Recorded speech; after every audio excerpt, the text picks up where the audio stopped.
Toka. Nakwambiaje, toki ndio mimi siwezi kuwa na mwanamke kikojozi kama wewe. Wewe mwanamke gani? Kila siku unakojoa, yaani ndani ya mwaka mmoja magodoro 6 nimebadilisha. Rafiki zangu akija chumba kizima mikojo nyewe. Kama mbuzi, hata mbuzi akojoi kama wewe. Kutoka. Oh kaka. Hapo unaharibu ndugu yangu. Mambo hayako hivi. Unafanya unakosea ndugu yangu. Naharibu kitu gani na wewe unajua anacholifanyia huyu? Wewe unakubali kukaa na mwanamke kikojozi kama huyu? Ndugu yangu. Changamoto hujaambia wewe peke yako. Changamoto zipo.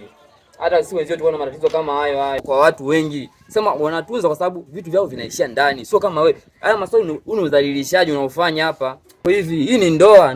Maana ndoa ni kwamba kuna vitu vinabidi viishie ndani hata nje visifike. Unachofanya hiki unakosea ndugu yangu. Hapo unaharibu sasa ujengi.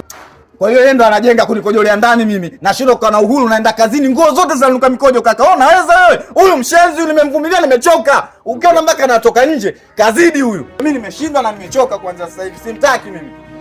Ndugu yangu nikwambia kitu kimoja. Ama tatizo anatibika. Sasa ili alitibiki mimi nimehangaika kwa waganga kwa madaktari manani. Alitibiki ili huyu kazoea. Hizi mimi kaka. Haya matatizo yanatibika. Na hamna changamoto isiyokuwa na suluhisho. Ama tatizo alonayo huyu hata mimi niliyapitia vile vile, lakini anatibika na tiba yake na mtaenjoy kabisa na familia. Ni yote ataisha. Nielewe mimi. Sio tatizo hili. Wewe siku ukipata muda nitafute, nitakupeleka sehemu na mtaenjoy maisha yenu. Kabisa ndugu yangu. Sasa mimi hata sasa hivi bora tuende, maana kumpenda na mpenda. Sasa sikia. Ngoja sisi tujiandae tusubiri tupeleke hiyo sehemu. Njoo. Sawa. Nashukuru brother.